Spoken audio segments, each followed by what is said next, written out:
به الله وحيا ففاض نور وأحيا به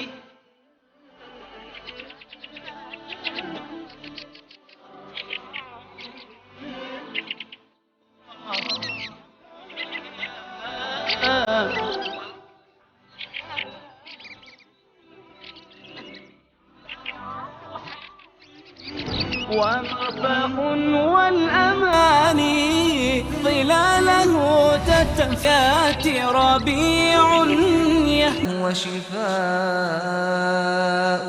ورحمة للمؤمنين ولا يزيد الظالمين إلا خسارا. و از قرآن آنچه را که شفا و رحمتی برای مؤمنان است نازل می کنیم، ولی بر ستمگران چیزی جز زیان نمی افزاید.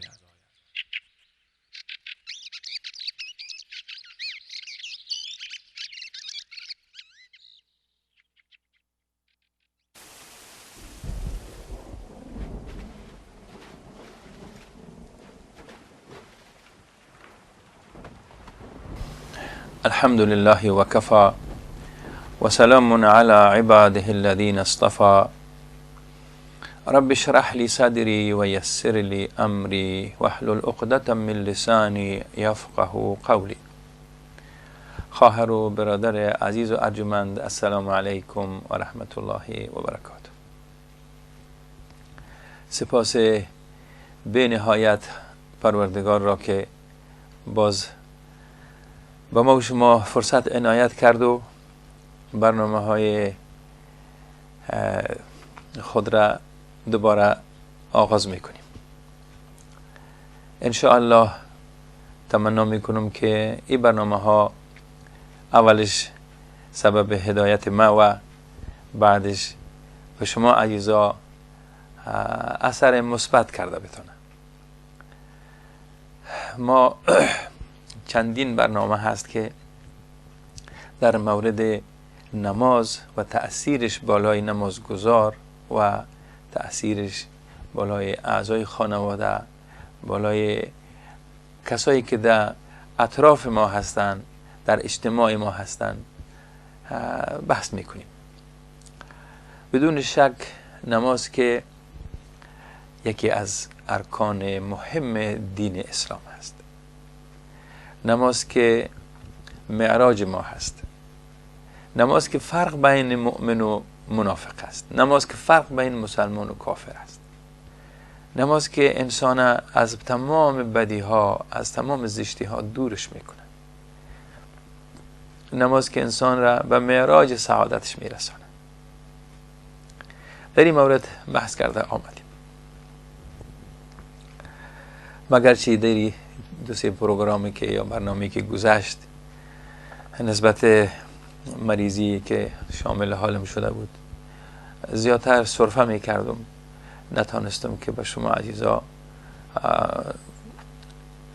به مو ترتیبش برنامه اجرا کنم. غیر حاضر بودم و تمنا میکنم که همه مریض ها را الله شفای عاجل و کامل عنایت بفرماید و در او جمله ما هم، که دیگر برنامه ها خالی نباشه.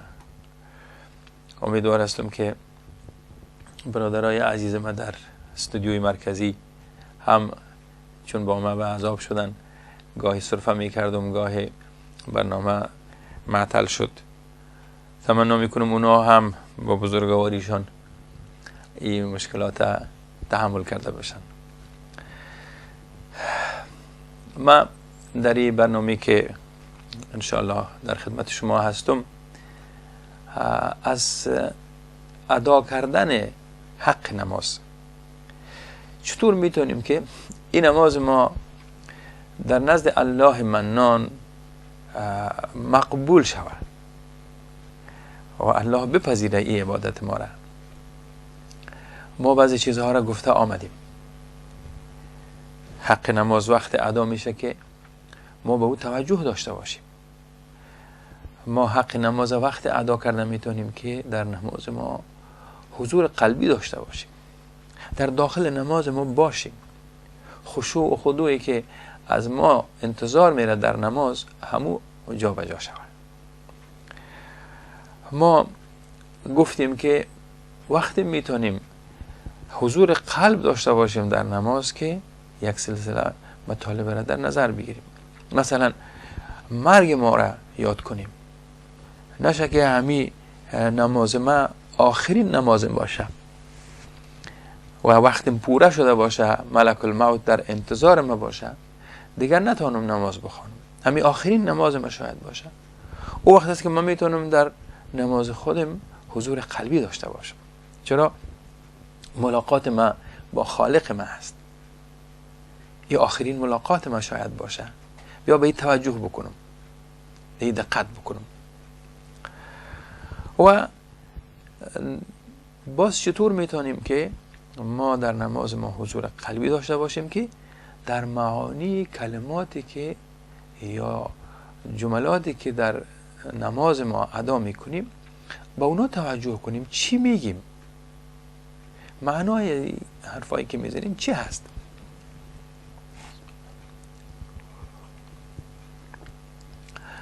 حرکاتی که در نماز داریم، از دست بلند کردن تا قیام و تا قرائت و تا به رکوع و سجود و قعده و اینا، چی اسرار باشه در این حرکات؟ چرا ما به این شکل حرکات در داخل نماز انجام بدیم؟ وقتی به اینا توجه کردیم، معنیش هم اسرارش، حکمتهایش فهمیدیم، و وقت است که ما با حضور قلب نماز ما را ادا میکنیم.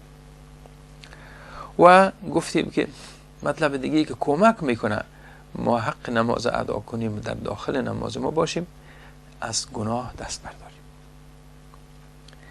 وقتی نماز برای ما یک مراسم گفتگوی با الله ما باشه، یک مراسم خیلی با شکوهی است. ما این لیاقت پیدا میکنم که با خالقم، با خالق کل کائنات، با رازقم، با صاحبم ملاقات میکنم. پس در این ملاقات من باید آمادگی بگیرم.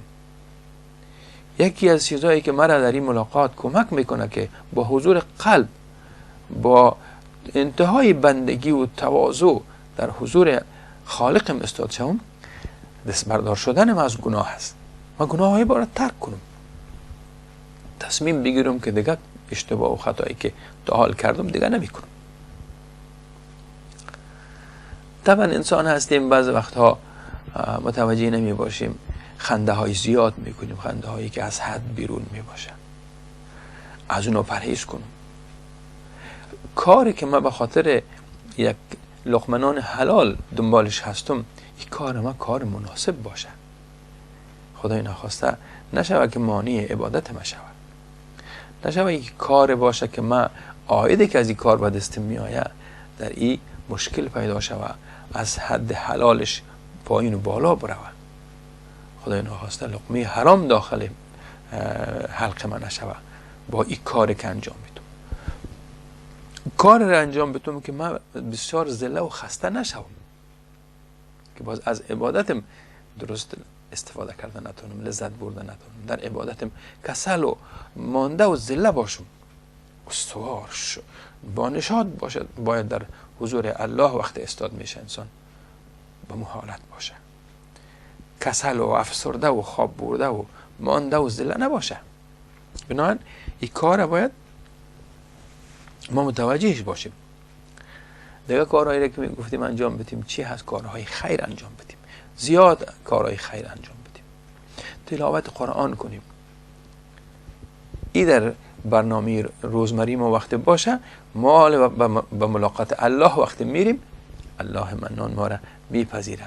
خواستن نیست که بندی ما آمادگی گرفته آمده پیش من، خودش لایق ملاقات ما ساخته.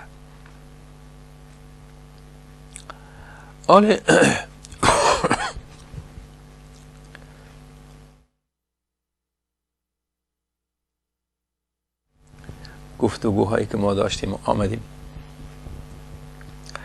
مطلب دیگه هم هست که ما وقتی میخوایم حق نماز ادا شود، ما در نماز ما مورد توجه الله قرار بگیریم، همونطور است که وقتی میگه شما الله عبادت میکنین، قسم عبادت کنین که الله رو میبینین، در حالی که ما نمیبینیم الله را، الله ما را میبینه. الله متعال وقتی که شما مراقب ما هست، ناظر احوال ما هست، پس ما خیلی با عجز و بندگی، با تواضع، با انتهای احترام به الله ما، قدردانی از الله ما، بر حضورش شرفیاب شویم. ایچی کار بر ما، کدام چیز دیگه باید ما توجه بکنیم؟ بر وقت نماز. نمازها را الله بر ما وقتش تعیین کرده. رسول الله صلی الله علیه وسلم بر ما تأکید کردن که شما نمازتان در اوقات معینش باید ادا بکنید. این هم یکی از راه‌های دیگه هست که ما را در نماز ما متوجه می‌سازه، اهتمام می‌داشته باشیم، ارزش می‌داده باشیم برای نماز ما، که ما در همون وقتی که تعیین شده در همون وقت نماز ما را ادا بکنیم. ما در سوره نساء هم می‌خوانیم بعد اعوذ بالله ان الصلاة كانت على المؤمنین کتابا موقوتا. بدون شک بیگمان نماز بر مؤمنان در اوقات معین و معلوم فرض شده است. ما پیش از وقت نماز بخوانیم، نماز ما وقت بر ما فرض نیست. مثلا با نماز شام اگر که قبل از غروب آفتاب میخوانیم، این نماز در وقت معینش نشده، در وقت فرض نیست بر ما. وقتش غروب شد، آفتاب رفت، بالای ما فرض میشه که ما نماز مغرب ما را ادا بکنیم. همون رقم دیگر نمازهای ما. در اینجا ببینیم که آیا اهمیت داره نماز در وقتش ادا کردن؟ قرآن که برای ما وقتش بیان کرد که در وقتش باید شما نماز در وقتش برای شما فرض شده. برای مسلمان ها، برای مؤمنین نماز در وقتهای معین فرض شده. پس ببینیم رسول اکرم صلی الله علیه و سلم چی سفارش میکنن. حدیثی هست که در صحیح بخاری و دیگر کتاب صحاح آمده که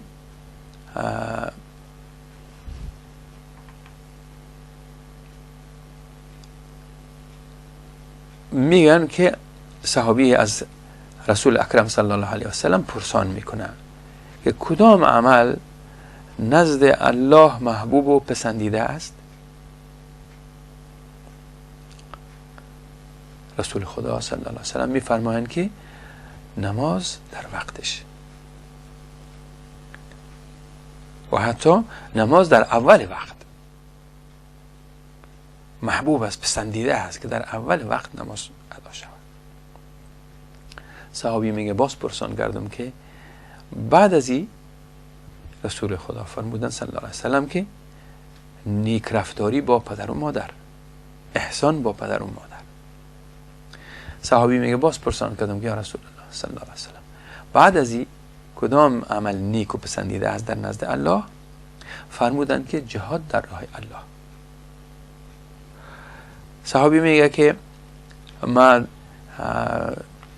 متوجه بودم که رسول الله صلی الله علیه وسلم اگر باز هم سوال میکردم که بعد از این کدام عمل دیگر پسندیده است نزد الله، بر من گفته میرفتن، جواب داده میرفتن، ولی من در همین قدر پسند کردم که گفتن بهترین یا محبوب ترین و پسندیده ترین عمل در نزد الله چی هست؟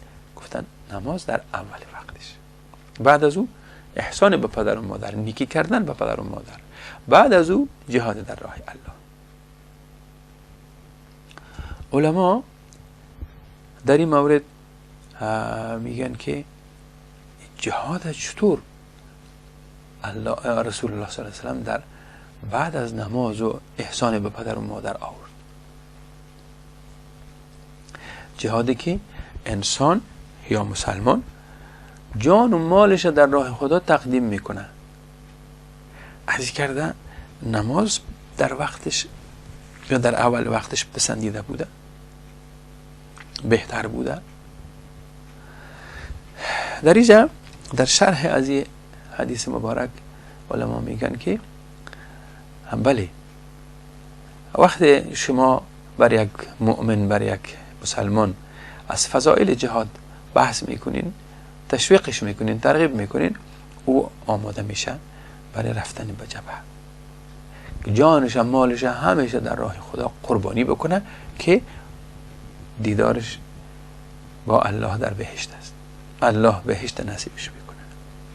ما او شما هم که زنده هستیم و شما هم که تپ و تلاش داریم و می که کاری انجام بدیم که نتیجه از او در فردای قیامت بهشت باشه و در بهشت هم دیدار الهی باشه. و می تمنا و شما زندگی میکنیم خواهر و برادر عزیز من.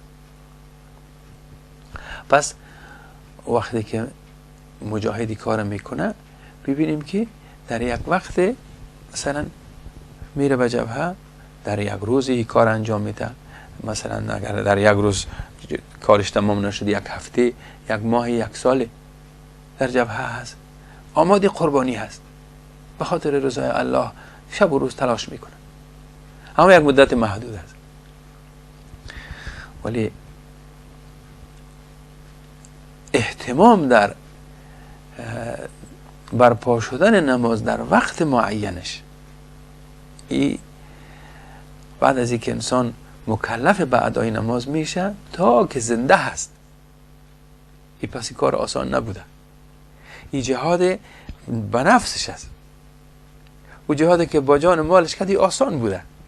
آل جهاد به نفسش میکنه، کل عمرش، هر روز 5 بار. سبحان الله.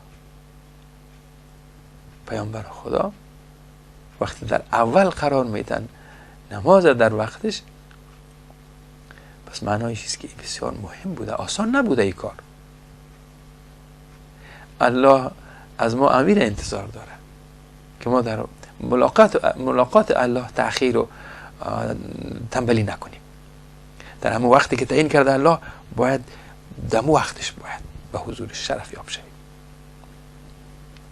شما کار دارین، در وقت کارتان نماز اذان داده میشه، چیکار کنین؟ این یک کمک بهتر میخوانم، این پسان میخوانم، یک وقت میبینین که نماز تیر شده وقتش. پس شما ناکام ماندین، شما اهتمام نکردین. به این خاطر است که صحابه رضوان الله علیهم اجمعین اینا در نمازشان خیلی اهتمام داشتن. این حدیث خیلی مشهور است که عایشه رضی الله عنها میگن رسول الله صلی الله علیه و آله وقتی با ما در منزل میشیدن صحبت میکردیم، با مجرد که صدای اذان میشنویدن همین رقم از بین ما میخیستن و میرفتن، مثل که ما هیچ نبودیم، هیچ کدام جلسی نبود، فورا از جا بلند میشدن میرفتن. این مواظبت بر نماز اوقاتش بود و پسندیدترین همی بوده که در اول وقت خوانده شود نماز. حال ما وقتی براستی ببینیم که یک نمازگزار در وقت نماز به هزارها مسائل روبرو میشه، مشکلات روبرو میشه، کار برش پیدا میشه، یک حادثه عاجل رخ میده، چی کار کنه؟ متاسفانه بعضا ما از تنبلی، از اینکه همین اهمیت نماز برای ما درست فهمانده نشده و خود ما کوشش هم نکردیم که خودمون بریم بفهمیم که آیا نمازی که هیچ عذر نمیپذیره، الله باید میگه نماز بخوانی، مریض هستی، جور هستی، در بحر هستی، در آسمان هستی، در زمین هستی، باید نماز بخوانی، در جبهه جنگ هستی، مرمی میاد سر تو، باید نماز بخوانی. سبحان الله، چقدر بالای این نماز تاکید است. پس ما باید بگردیم دنبالش که چرا. حال میبینیم که ها پسندیده ترین عمل نزد الله نماز در وقتش بوده.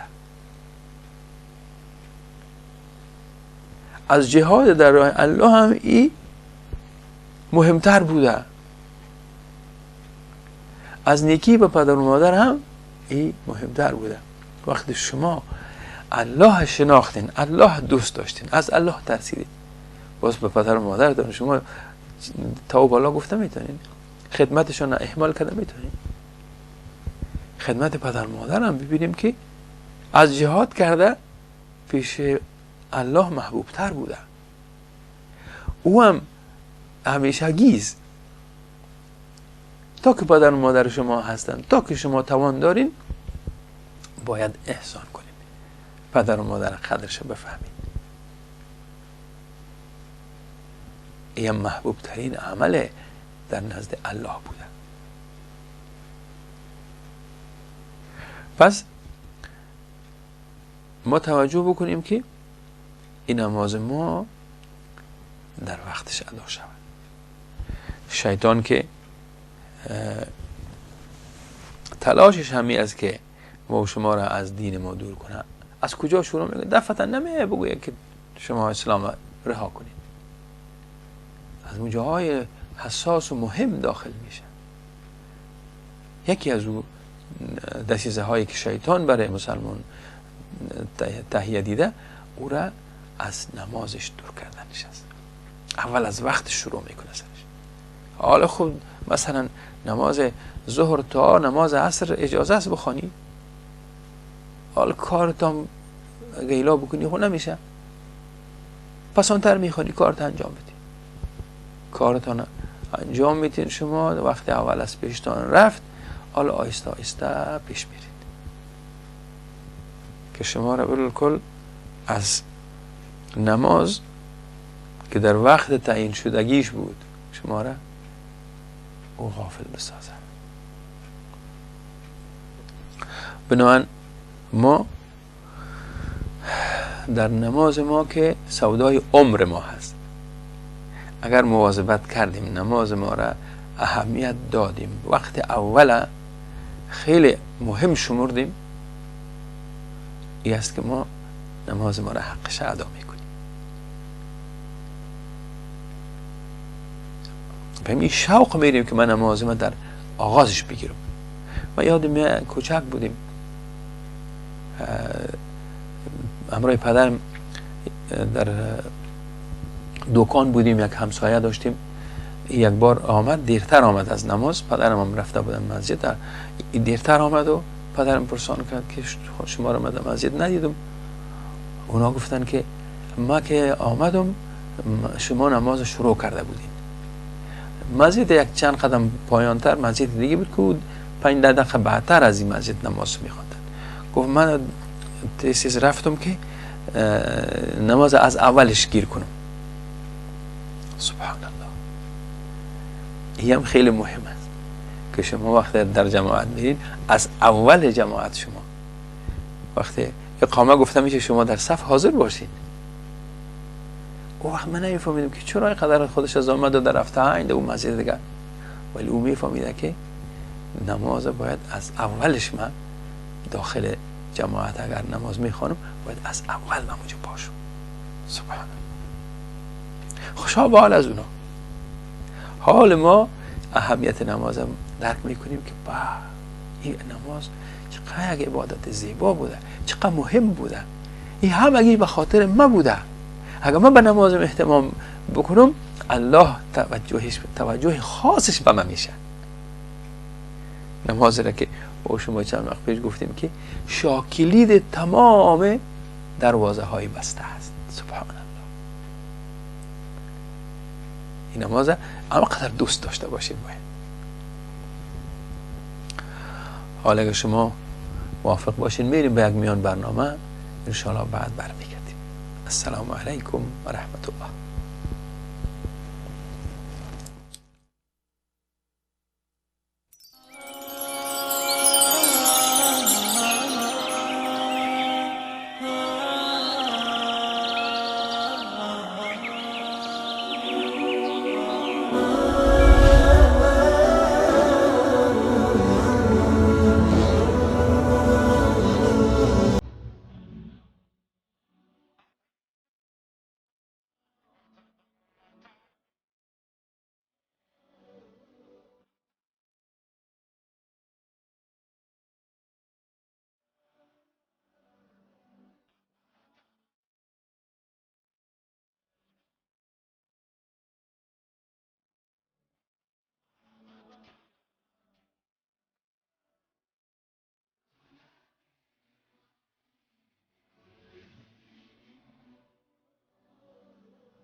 لم تغتنمه فقد أضعت وتعلم إنما الدنيا منام فأحلى ما تكون إذا انتبهت هي الدنيا إذا سرتك يوما تسوك ضعف ما فيها سهرت تحدث عنهم وتقول كانوا نعم كانوا كما والله كنت حديثك هم وأنت غدا حديث لغيرهم فأحسن ما استطعت سل الأيام عن عم وخال وما لك والسؤال وقد علمت ألست ترى ديارهم خواء فقد أنكرت منها ما عرفت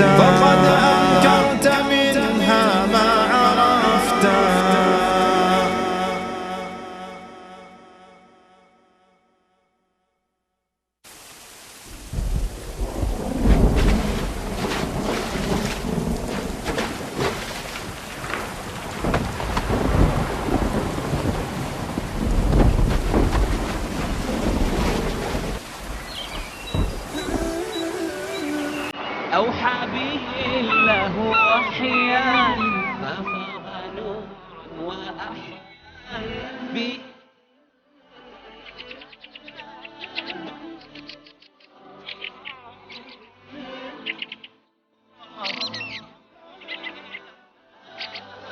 وللحياة ربيع يهمي على الروح ريا ومرفأ والأماني ظلاله تتفيا بسم الله الرحمن الرحیم. خواهر و برادر عزیز و ارجمند، واقعا نماز کلید همه درهای بسته است.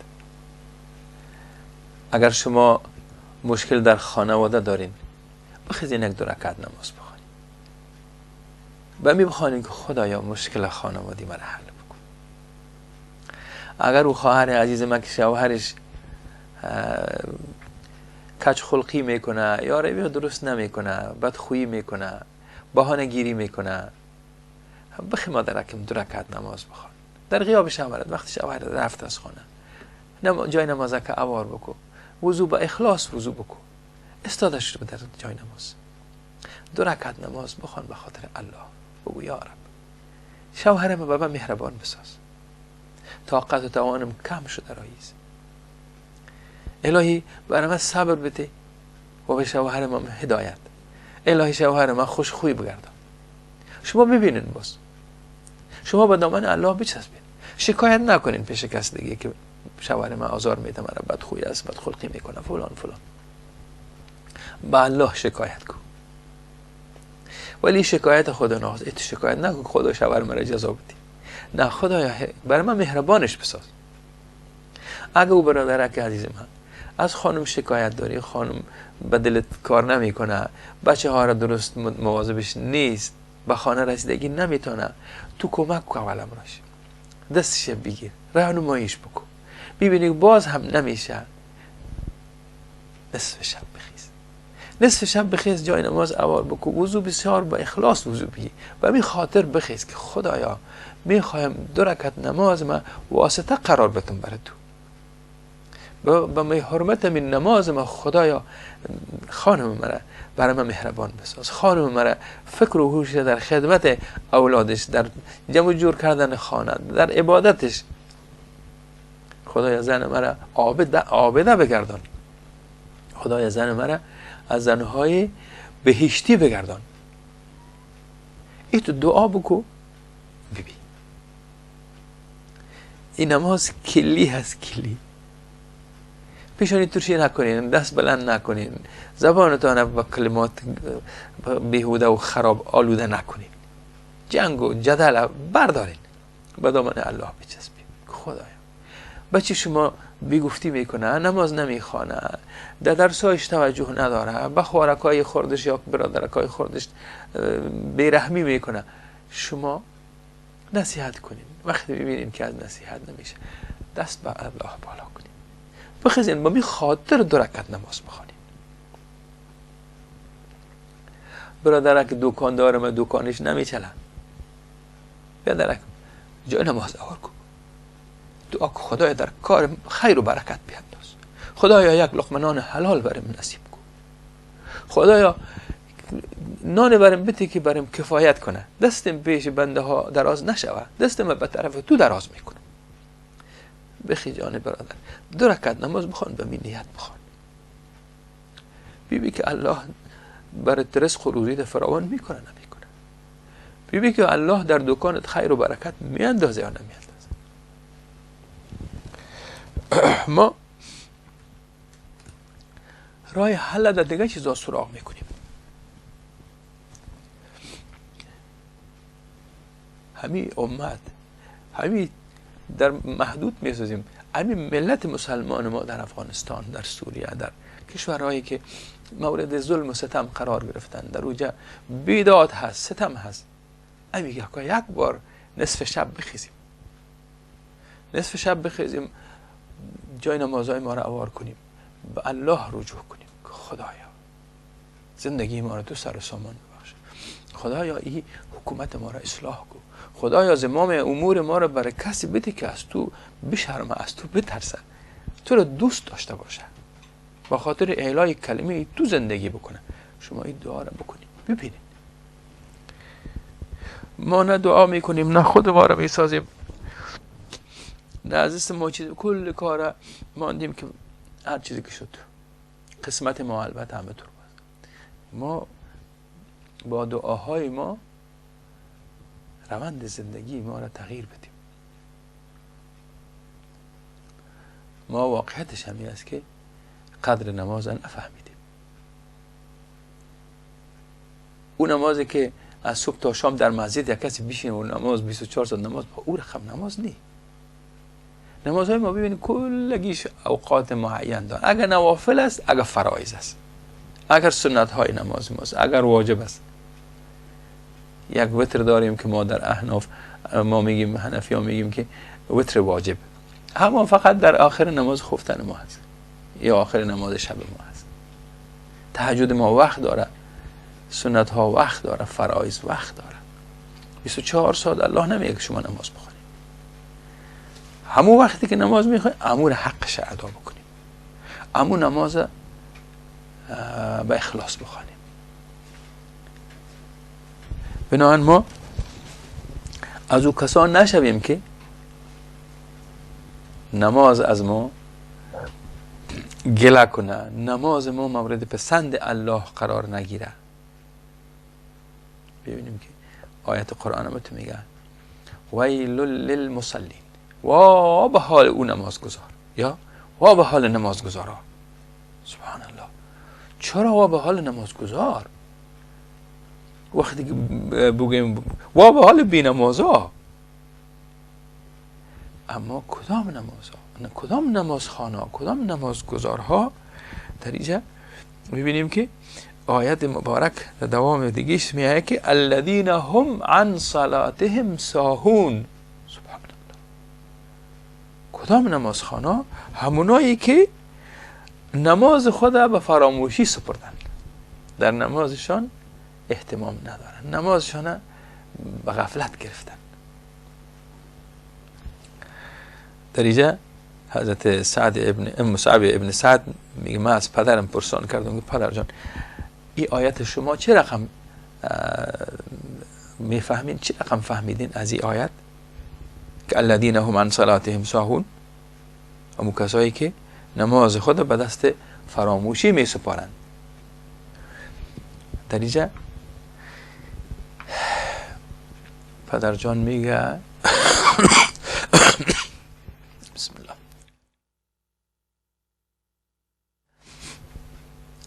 کی است که در نماز خودش فراموشکاری نکنه، فکرش نره یک سونه؟ هر کدام ما وسوسه میشیم، حال و احوالی که هست ما یک طرف میریم، با خود ما صحبت میکنیم، با کارهای ما مشغول میشیم در داخل نماز. میگن که منظور از ضایع کردن نماز است، از وقتش. نمازخوان هست اما نمازش اهتمام برش نداره، وقت نماز تیر میشه، قضا میشه نمازش. وا به حال کسی که نمازش قضا شد. او که نمیخوانه اوه او چی پرسان میکنه؟ هنوز در رابطه صحبت های ما شما مانده. تارک نماز، این نماز خوان است اما مشغولیتش، کارش، مصروفیتش چنان بوده که نمازش ضایع شده. وا نمازم قضا شد، الا پته از جایش میخیزه. اینا وا به حال این رقم نماز گذار.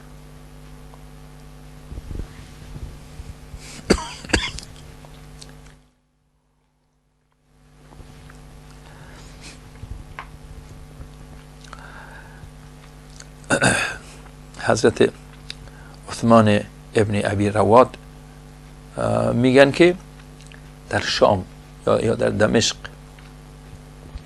کسی پیش حضرت انس ابن مالک میرن رضی الله عنه، میبینن گریان داره حضرت انس.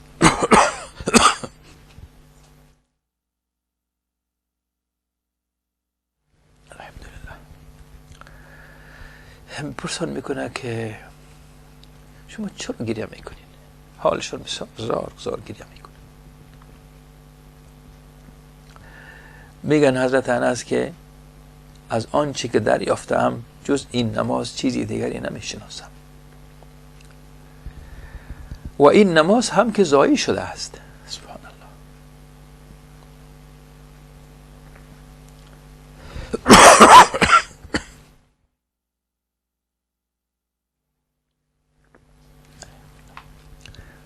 که بگیم با ما یک این نماز مانده و این نماز ما قسم بخوانیم، باید زار گریه بکنیم.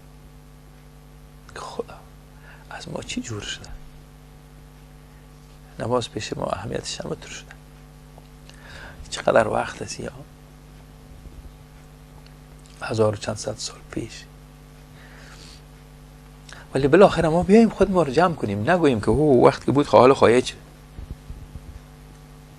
نه، اشتباه هستی. ما باید خود ما را جمع جور کنیم. اگر به می حالت خود ما را بگذاریم که تباه میشیم، وا به حال ما میشه.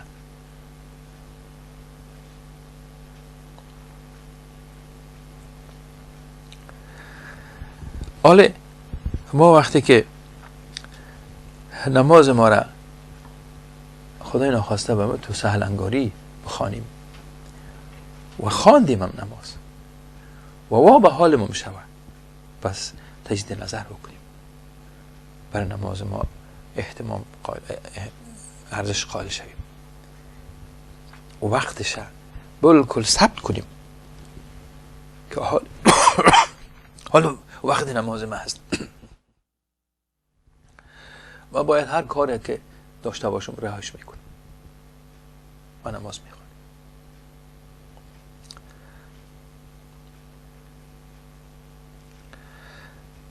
در حدیث میخوانیم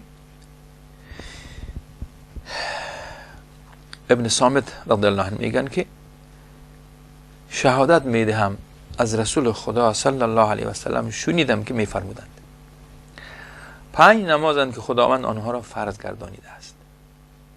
در 24 ساعتی که ما شما هستیم 5 تا نماز، 5 وقت نماز سر ما فرض است. هر کس وضوء آنها را به صورت کامل و زیبا انجام دهد و آنها را در وقت معینش به جا آورد، رکوع و سجده و خشوع آنها را کامل کند. سبحان الله. ما شما خشوع اینا را صحبت کرده آمدیم که خشوع چی بود، وضوع زیبا چی بود، وضوع کامل گفتیم چی بود، سجده و رکوع را کامل بسازیم. حالا چی میشه؟ او را از سوی الله عهدی خواهد بود که حتما او را خواهد بخشید. سبحان الله. پیامبر عزیز میفرماید اگر شما می کارا را کردین، نمازتان باز به این شکل خواندین، خداوند بر خودش یک عهد کرده که من تو را میبخشم. مثل ما بگوییم که حق ما برای الله هست که یا سر الله حق ما عالی بیایه. وقتی ما هم یک نماز خواندیم الله با ما وعده کرده، عهد کرده که من تو را میبخشم. و دوام حدیث مبارک میگه که هر کس چنین نکند، اگر تو نکردیم وضو را گرفتیم الپته نماز ما را خواندیم، چی میشه؟ اگر کسی چنین نکرد یا نکند او هیچ عهدی نزد الله ندارد. خدا هم کدام عهدی برش ندارد. دوام حدیث اگر الله خواست او را میبخشد، اگر خواست او را مجازات میکند. نعوذ بالله. پناه به الله از جزایش. حالی اختیار الله هست که باز ما را میبخشه یا ما را مجازات میکنه. اگر ما امیر رقم نکردیم، امیر رقم اگر نماز نخواندیم، نشک باز ما به اونمو حالت اول ما ویل للمصلین شویم. خدا پناه ببریم که ویل یا اخطار یا عذاب الهی متوجه ما شود در حالی که نماز خوان باشیم. پس ما وقتی این کار میکنیم الله به گردن خودش یک ضمیر میگیره که من شما را باز میبخشم. ما وقت برای نماز ما وقت گذاشتیم، اهتمام کردیم، چی میخوایم؟ میخوایم خدا ما را ببخشه. خدا همین نماز 2 رکعت ما را خواندیم، چند رکعت را خواندیم، همین وسیله شوه بر ما که ما را خداوند عزوجل معاف کنه از گناه و خطاهای ما.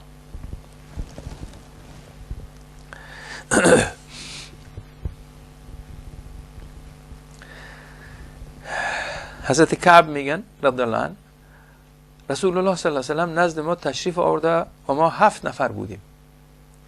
4 نفر کسایی بودن که برده ها بودن، غلام ها بودن، آزاد شده بودن و 3 نفر هم از مردم خود عرب منطقه بودن. پشت ما به طرف مسجد نبوی بود صلی الله علیه و سلم. آمدن رسول خدا صلی الله علیه و سلم پرسان کردن که چرا اینجا شما نشستین؟ عرض کردیم به انتظار نماز نشسته ایم. ما آمدیم والی که نماز بخوانیم در پشت مسجد دیوار تکیه کرد، البته 6 تن. اندکی سکوت کردند صلی الله علیه و سلم. سپس رو به ما کردند و فرمودند آیا میدانید پروردگارتان چی میگوید؟ معلم بشریت هستند، رحمت للعالمین است. حالا میخواین از اینجا برای از اینا یک خیر برشان برسه، یک نصیحتی میکنن. میفهمین که الله بر شما چی میگه؟ میگه عرض کردیم که نمیدانیم یا رسول الله. فرمودن پروردگارتون میفرماید هر کس نماز را در وقت معین آن بگذارد و بر آن محافظت کند، یعنی همیشه ای کار کند و به خاطر سبک و کم شمردن ارزش نماز او را ضایع نکنه. پس کسا نماز میگه خب میخوانیم دیگه، بدن چقدر قایم گرفتی؟ یک نماز است، خب میخوانیم بشه. این نماز مثل یک ماموریت واره، یک وظیفه واره. سبحان الله. نماز معراج تو هست، نماز خیر است برای تو، نور چشم تو باشه. نماز گم شده مؤمن است. نماز یک چیز شما گم میکنین میافین چقدر خوشحال میشین. حالا وقت نماز رسید، اما تو از درون دل ما باید به طرف نماز علاقه و شوق ما تحریک شود. خدای شکر که وقت نماز آمد. ایرا کم ارزش فکر نکنم. میگه چون این کسی را نزدم عهدی خواهد بود که او را و بهشت وارد خواهم کرد. اما حدیث شریفه به یک چند جمله دیگه به یک شکل دیگیش بیان میکنه. الله میگه چی میفرمایه بر شما؟ میفهمین؟ میگه هر کسی که نماز در وقت معینش خواند و برای او محافظت کرد، یعنی دوام داشت و مرقم تمام وقتهای نمازش هم بتونست، یک دفعه دو دفعه نیست، در 24 ساعتی که برش 5 وقت نماز هست، وقتش تعیین شده در همو وقتش.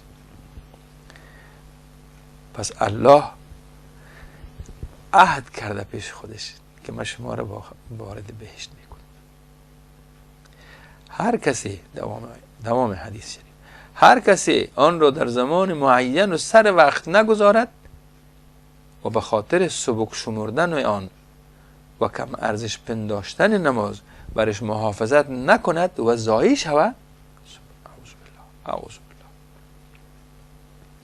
در اینجا یک هشدار دیگه است عزیزای من که اگر ما گفتیم میخوانیم باز پسانتر میخوانیم، این خب میخوانم یکان دفعه قهرمان میگه که چقدر گفتی نماز پس میگه این مثل که ارزش ندانسته، کم ارزش برش قائل شده، این نماز سبک کرده. نعوذ بالله. اگر تو باشه و در وقت معین شیر نخواند ضایع شد، او را هیچ عهدی نزدم نخواهد بود. الله میگه، رسول خدا از طرف الله میگه. الله میگه که اگر این نمازش هم قسم ضایع کرد، برای نماز ارزش قائل نبود، پیش بعد که هیچ عهدی نداره. چیکار میکنه؟ اگر خواستم او را مجازات میکنم و اگر خواستم او را مورد عفو و بخشش خود قرار خواهم داد. بیاین نکنیم کاره، نماز ما را در وقتش بخوانیم.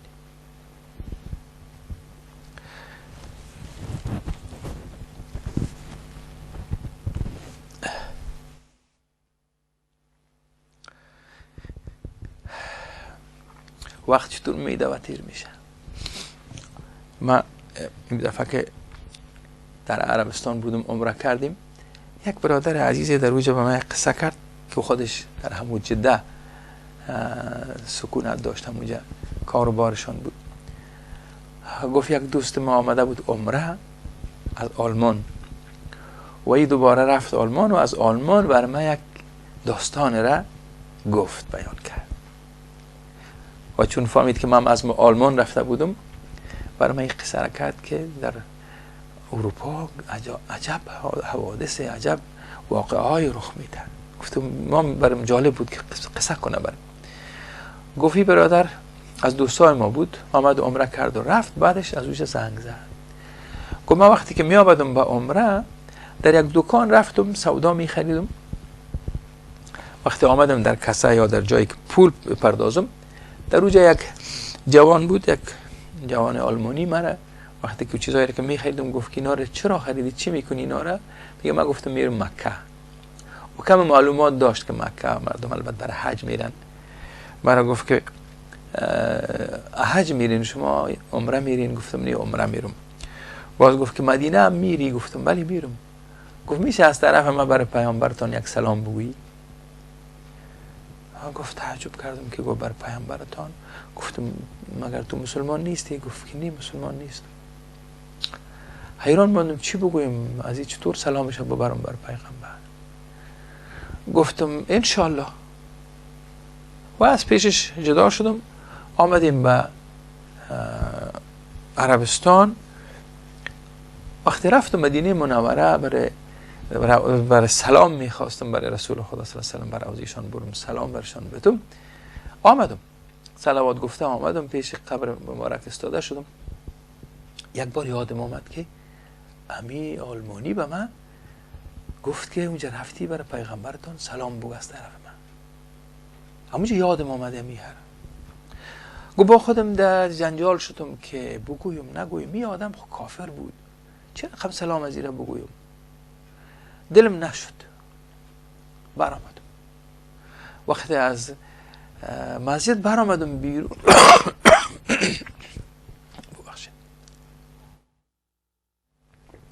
وقتی از مسجد برآمدم بیرون، یک بار دمی درونم یک غوغا باید باشد که چرا نگفتم، چرا این کار کردم. دوباره تصمیم گرفتم، گفتم ای خب پیغمبر کل عالم هاست، تنها پیغمبر من خو نیست. امی کارم وقتی برای سلام رو ای کده، من اونجا برش گفتم که میبرم. حالا چرا تو کردم؟ پس میگه دور خوردم. پس از باب سلام آمدم، داخل شدم، در طرف روضه مبارک آمدم. وقتی رسیدم پیش قبر رسول خدا صلی الله علیه و استاده شدم، گفتم یا رسول الله مرا ببخش، اگر نمیفهمم حکم از این که آیا می کار بکنم نکنم، ولی که حالا دلم میخوایم بگویم که بیا امیر سلامش برای شما بگویم. برای من اینم تو یک کسی، یک آلمانی که مسلمان نبود، گفت که برای پیغمبرتان سلام مرا ببر. من اونمو آدمه که نامشون پرسان نکرده بودم، خامو آدمه این سلامش برای شما تقدیم میکنم. اگر که بی تربیتی کرده باشم، بی ادبی شده باشه، خدای مرا ببخش. و از اونجا سلام بر چهره رساندم، برآمدم دم بیرون. یک کم احساس کردم که سبک شدم، یک بار مثل یک سرشانیم بود، یک دین کسی بود از سرم. خیر این کار شد، آمدم آلمان. میگه حالا این حادثه برای من جالب بود. در داخل روضه با خودم از خاطر این بچه چقدر گفتگو کردم. آمدم راست نمی دکان که برم با این بچه بگویم که سلامت رسان.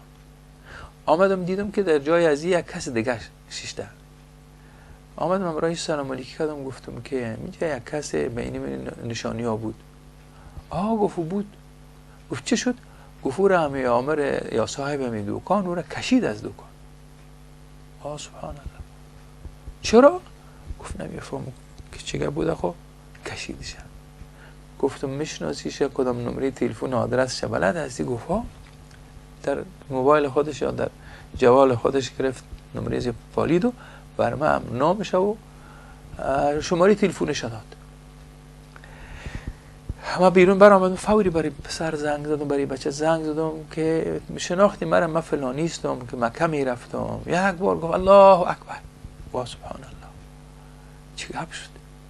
گفتم تو کجا هستی؟ او گفت تو کجا هستی؟ من جای ما گفتم، گفت اینه چند دقیقه بعد میرسم. یک وقتی بود که پسر آمد و کده مرا بغل کرد و سلام علیکی کرد. تو آمدی؟ رفتیم در یک کافه بالا شدیم، یک چای خواست و همونجا قصه کردیم. من گفتم چی کار کردی؟ گفتم که تو چی کار کردی؟ تو رو چرا از دکان گفتن کشیدن تا؟ گفت کشیدن. خود تو اول قصه کن، چی کار کردی؟ سلام مرا بردی؟ گفت طبعا تو یک حادثه نبود که مرا یادم بره. چی وقتی کار کردی؟ فلان روز فلان ساعت من رفتم پیش رسول الله، همین قصه را کلش کردم. یک بار نکردم ندادم، دفعه دو باز آمدم. ای بچه یک بار گریه کرد. گفت که اونم لحظه که تو میگی همه در داخل شده بودم، کار چیز مشتری بود. یک بار دم دلم یک هیاهوی برآمد که من باید مسلمان شم. مسجد ترکان نزدیک ما بود. فوری داخل کل ریلا کردم، راست رفتم مسجد. در مسجد داخل شدم، صدا کردم مسلمان ها من میخوایم مسلمان شم. در داخل مسجد یک الله اکبر گویی شد، آغوش گرفتن در آغوشم. هر کدامش بالاخره چطور میتونم مسلمان شم؟ سر من کلمه خواندن از سر هر کدامش مرا مبارک باد دادم. سبحان الله. این قصه یک سبحان الله داری چقدر درس است، چقدر حکمت است.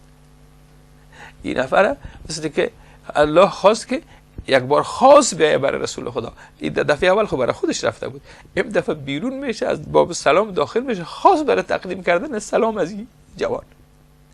و الله منان، الله هادی. در همون لحظه که این پسر میخواد مسلمان شود، هدایتش میکنه، چراغش دلش روشن میکنه. داخل ایلا که رفته از او خاطر وقت صاحب کار میگه که این نفر کجاست، میگه نمیفهم برآمده. فورا قهرش می از دکان خارج میکنه. یه باز پرسان کردم کالی چطور میکنی؟ هی گفت ما یک جای آمدیم که کار ندارم، دخل کار ندارم، خزانه های غیبی الهی بر رخ ما باز شد. سبحان الله. الله دلهای ما و شما را به می خدای ما به می الله ما هم قدر نزدیک کنه که دنیا پیش ما بسیار کوچک شود. این مراسم ملاقات با شکوه الهی را که نماز است، این با جان دل ما دوست داشته باشیم.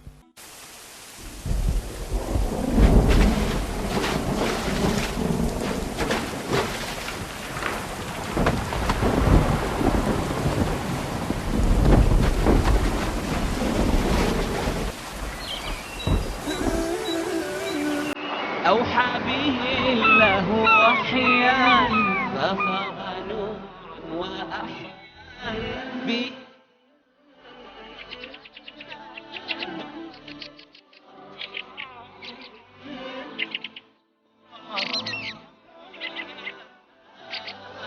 وللحياة ربيع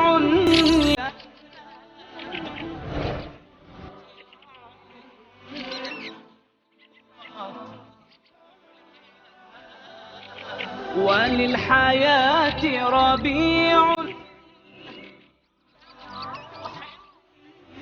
ومرفأ والأمان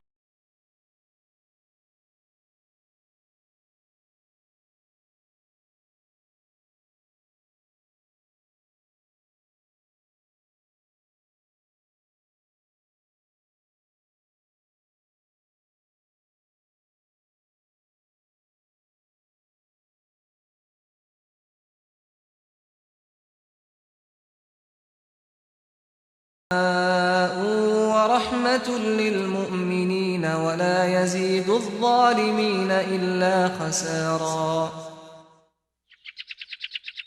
و از قرآن آنچه را که شفا و رحمتی برای مؤمنان است نازل می کنیم، ولی بر ستمگران چیزی جز زیان نمی افزاید.